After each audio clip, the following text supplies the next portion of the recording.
Ẹ káàbọ̀ sórí ètò mi láàárọ̀ yìí, orúkọ tèmi ò yí padà, Omoboriowo ọ̀nà ni èmi ń jẹ́.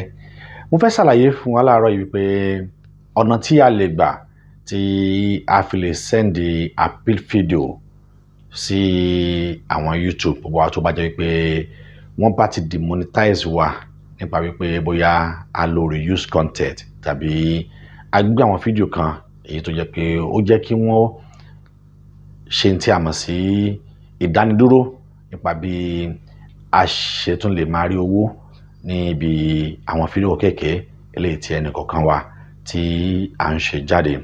Ọ̀pọ̀lọpọ̀ wa ó náà ni a máa ń gbé àwọn fídíò kan tó jẹ́ pé a ò ní mọ̀ pé àwọn fídíò wọ̀nyí àwọn tó ní wọ́n ti fi copyright lórí, tàbí kó jẹ́ pé àwọn fídíò wọ̀nyí àwọn kan ti lò tẹ́lẹ̀tẹ́lẹ̀ tó jẹ́ pé àwọn tí wọ́n lò yìí YouTube wọ́n ti accept àwọn yẹn pé àwọn ni wọ́n ní, tí àwa náà ta tún wá tún àwọn fídíò tàbí orin tàbí ohunkóhun tó wù tá lè lò, ìyẹn náà máa ń pè ní reuse content. Tí YouTube bá wá rí reuse content nínú fídíò tí èèyàn ṣe, wọ́n ó dá onítọ̀hún dúró nípa tí a mọ̀ sí monetization. Wọ́n á stop monetization onítọ̀hún láti pé kí wọ́n lè má monetize ẹ̀, láti lè pé bóyá pé àwọn bíi ìpolówó kéèké ó ń lọ lórí fídíò tí ẹni ọ̀hún tó bá ṣe láti lè máa rí owó díẹ̀díẹ̀ eléyìí tí yóò máa jáde níbẹ̀. Ìdí nìyí tí mo ṣe jáde ní wákàtí pé kí n ṣàlàyé fún wa ọ̀nà tí èèyàn lè gbà láti lè solve problem yìí tó bá padà wá ṣẹlẹ̀. Tó bá ṣẹlẹ̀, báwo lẹ ó ṣe ṣe fídíò yín, àwọn ìgbésẹ̀ wo òun náà ni ẹ ó tẹ̀lé nílé tí YouTube gangan ti ṣàlàyé ìgbésẹ̀ tí èèyàn ó tẹ̀lé. Tí wọ́n bá fún yàn ní reuse content, YouTube sọ wípé kí ẹni yẹn kó appeal padà láàrin gbèdéke ọjọ́ díẹ̀ tó bá jẹ́ wípé àwọn bá ṣe àṣìṣe wípé àwọn ṣe àṣìṣe láti pé kí àwọn kó dáwọ́ YouTube ẹ̀ dúró. Wọ́n sọ fún tọ̀ pé lẹ́tà wọ́n sọ pé òun tọ̀ ń gbọ́ lọ ṣàlàyé bí ó ṣe ń ṣe fídíò ẹ̀, àwọn ọ̀nà wo ló ń tọ̀ ń gbà ṣe fídíò, kí làwọn nǹkan tó ń tọ̀ ń lò láti ṣe fídíò. Wọ́n ní kí onítọ̀hún kó ṣàlàyé síbẹ̀. Wọ́n tún ní kí onítọ̀hún kó ṣàlàyé irú nǹkan wo ni onítọ̀hún fi YouTube ẹ̀ ṣe. Ó gbọ́dọ̀ ṣàlàyé tó bá ń fi YouTube ẹ̀ ṣe, àmọ́ láàrin ìṣẹ́jú kan sí 30 ìṣẹ́jú onítọ̀hún ṣé kí n pè ní 30 ìṣẹ́jú, ọkàn sọ pé between 30 seconds kí ni seconds ní ṣe gbèdéke 30 tó dábàá sọ pé 30 ìṣẹ́jú àti lọ sí bí 30 minutes yẹn náà, torí gbogbo fídíò tẹ́ gbọ́dọ̀ ṣe yìí, gbogbo fídíò ìpápátá ò gbọ́dọ̀ kọjá 5 minutes, ìṣẹ́jú 5. Òun ní gbogbo fídíò tẹ́ gbọ́dọ̀ ṣe kò gbọ́dọ̀ kọjá ìṣẹ́jú 5, kódà kò gbọ́dọ̀ lé ní ìṣẹ́jú 5 nínú àwọn fídíò tẹ́ gbọ́dọ̀ ṣe yìí. Ṣùgbọ́n láàrin 30 seconds ẹni yìí gbọ́dọ̀ mention YouTube name ẹ̀, ó sì gbọ́dọ̀ gbé gàgàdàgbàgàdà sí abẹ́ fídíò tó ń ṣe, eléyìí tí máa fi àwòrán ẹ̀ àti bẹ́ẹ̀ sì lè ṣe tí máa fi hàn wá. Ṣùgbọ́n tó ṣe pàtàkì ni pé kí onítọ̀hún kọ́kọ́ mọ ohun tó fẹ́ ṣe ná. Tẹ́ ẹ bá ti mọ ohun tẹ́ ẹ fẹ́ ṣe nígbà tí irú ìṣòro yìí tó bá dojú kọ yín, kò ní lè jẹ́ kí ẹ ṣe àṣìṣe. Àkọ́kọ́ náà ni wípé ẹ kọ́kọ́ lọ mọ̀ pé kí ni YouTube mi wà fún, kí ni tí mò ń fi YouTube yìí ṣe, kí ni àwọn nǹkan tí mò ń gbé jáde. Àkọ́kọ́ nìyẹn. Ẹlẹ́ẹ̀kejì, kí ni àwọn nǹkan tí mò ń lò, irú àwọn irinṣẹ́ wo ni mò ń lò, yálà lórí laptop ẹni tàbí lórí fóònù ẹ.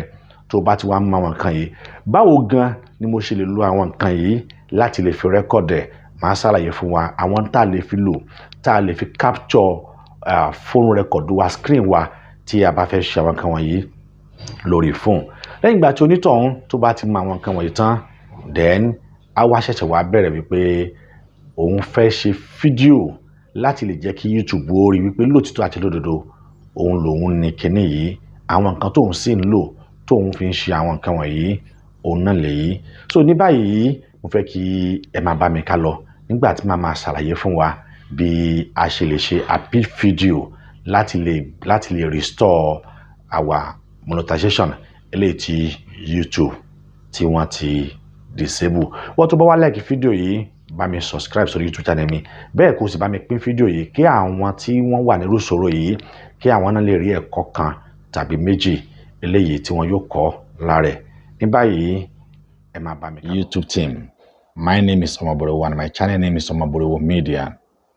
On February, I received an email that my channel was demonetized due to reuse content, which I sent an appeal video on the May after I've cross-checked whether my channel is using reuse content, which I couldn't find any reuse content on my video. So I sent an appeal video on March 5th, 2023. But unfortunately, I received an email back again that my appeal video doesn't pass the requirement team, which I believe due to the lack of support. And my channel due to the lack of support. So that is why I'm making this video again to explain to YouTube team what my channel is all about and how I make my video. My channel contains type of content such as video tutorial, personal blogging, adventure, educational program, and the live streaming. My video cover which file I use, and I believe in a legal doctrine that protects the fundamental legal right. Now, I will show you how I make my video and what gadget do I use to make my video. YouTube, this is my just small studio. This is my mic, and this is my mixer, and then also this is my sound card that I use, and then this is my laptop. This is where I make my live streaming. This is what we call OBS, whereby I can transform my background into a desired background that I want. This is what I use as my live streaming program. I'm using OBS, or sometimes I use Filmix. This is what I use. This is all my this is my external camera. My studio is all about. Now let me show you how I edited any uploaded video. The recorded video, I use KineMaster because KineMaster have different feature that will allow you to make your video suitable to your desire and presentable. Now, if I wanted to use KineMaster to upload my video, I can change the background of video, whichever the video that I wanted to use. By first have what you call a first layer on my YouTube channel or my video. After the first layer, then I will place the original video, which I will place on it, that will allow me to change the background of the kind of video that I wanted to use. This will allow me to change the background of the video, that I can change the chroma key, then I can remove the background into a suitable desire that which I might want. So which will give in the light desire that I might want. Now, as you can see, I have removed the background into a suitable desire that I feel that it might be suitable for the program. Then after this, I can make so many adjustments by remove this. I can change also the background into a different background by using clip graphics. I can change the background into a different background that I like by using different, as you can see. So because KineMaster have a kind of live support that will make your program look so professional and look so good for you. How I make my video and then my live streaming, which I show you previous, I use OBS or Filmix to do my live streaming. I hope this video will be considered by the YouTube team, and I hope my YouTube monetization will be restored back. Thank you so much, YouTube. God bless YouTube. Lẹ́yìn ìgbà tí a bá ti ṣe àwọn fídíò yìí tí a ò sì jẹ́ kó kọjá ìṣẹ́jú 5, a wá mú fídíò yìí, a ó lọ upload ẹ̀ sí orí YouTube channel wa. Tí a bá ti wá upload ẹ̀ sí orí YouTube channel wa tán, a ò ní fi sí public, a fi fídíò yẹn sí unlisted, òun náà ni a fi sí. Eléyìí tó túmọ̀ sí wípé ẹnikẹ́ni ò ní rí fídíò yìí wò àfi ẹni tí a bá send link fídíò yìí sí nìkan, òun náà ni yóò wò. A wá copy fídíò link yìí, a copy ẹ̀, a wá padà sí ibi monetization page wa, ìyẹn níbi monetization page wa, a padà síbẹ̀, a ó ti lè ti YouTube pé appeal, a wá click lórí appeal yìí. Tá a bá ti click lórí ẹ̀, yóò wá gbé wa lọ síbi tí a ó ti submit link yìí.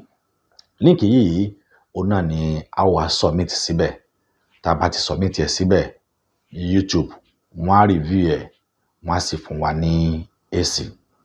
Tí wọ́n bá dá èsì padà wá wípé fídíò tá a ṣe yìí o kò gba, àwọn ò gbà, a jẹ́ pé kì í ṣe tí àwọn gbà láàyè, àwọn ò gba fídíò rárá tọ̀. Wọ́n wá ní ká dúró ilé tí a mọ̀ sí 30 ọjọ́, ìyẹn 30 days. A ní láti dúró fún another 30 days. Tá bá wá dúró fún another 30 days, a tún wá tún fídíò míì ṣe gẹ́gẹ́ bá ṣe ṣe yìí. Àmọ́ kó tó di pé a wá ṣe fídíò míì, a wá lọ sí orí YouTube channel wa. A lọ wo àwọn fídíò eléyìí tí wọ́n ti fi fún wa ní copyright, tàbí eléyìí tí wọ́n sọ wípé a gbé àwọn fídíò kọ̀ọ̀kan eléyìí tó lòdì sí òfin àti ìlànà YouTube àmọ́ sí community guideline tó lòdì sí. A mọ àwọn fídíò yìí, a yọ wọ́n kúrò. Eléyìí tó yẹ ká delete, a delete ẹ̀. Eléyìí tí a ò bá ní delete, a lè edit ẹ̀ ká tún repost ẹ̀ padà. A rí wípé kò sí copyright kankan lórí fídíò wa mọ́. A ṣe àyẹ̀wò fínífíní, a ṣe sí orí àwọn YouTube channel wa yìí, tá a sì rí wípé kò sí nǹkan kan tó jọ mọ́ copyright níbẹ̀ mọ́. Lẹ́yìn ìgbà yẹn, a wá tún fídíò yìí ṣe gẹ́gẹ́ bí mo ṣe ṣàlàyé fún wa níbẹ̀rẹ̀. A ṣe bẹ́ẹ̀, a wá lọ nígbà yẹn tí 30 days yẹn kó tó pé, YouTube máa yọ ohun tí ó jẹ́ appeal kúrò. A ní lè appeal mọ́ fún 30 days yẹn. Àmọ́ tí 30 days yẹn bá ti pé, YouTube wọn ó gbé wa padà fún wa wípé carry appeal again. Tá bá ti wá click rí appeal yẹn, a wá ṣe fídíò ọ̀hún. Tá bá tún wá tún ṣe tán, a upload ẹ̀, a wá lọ fi sí unlisted again. Tá bá ti wá fi sí unlisted, YouTube wọ́n á wò ó.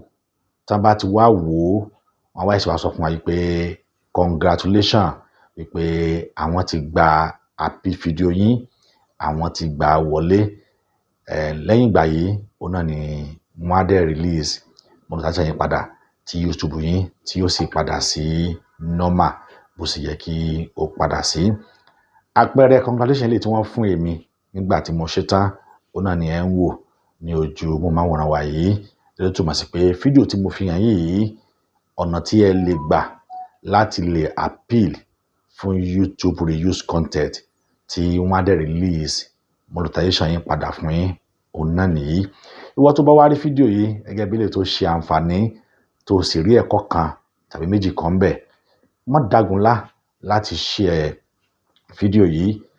Kó lè bá kí ni tó ṣàbẹ̀, kó lè jẹ́ ẹni tí yóò tún máa rí àwọn fídíò wa mìíràn eléyìí tí ó sọ nípa ọ̀nà tí a lè gbà lo YouTube àti àwọn àǹfààní tí a ó máa rí níbẹ̀, tí ó ṣàlàyé fún wa. Má dẹ̀ gbàgbé láti bá wa share fídíò yìí fún ẹbí àti fún ará, tí àwọn náà tí wọ́n ń kojú ìpèníjà báyìí, kí àwọn náà kí wọ́n lè kọ́ ẹ̀kọ́ kan tàbí omi níbẹ̀.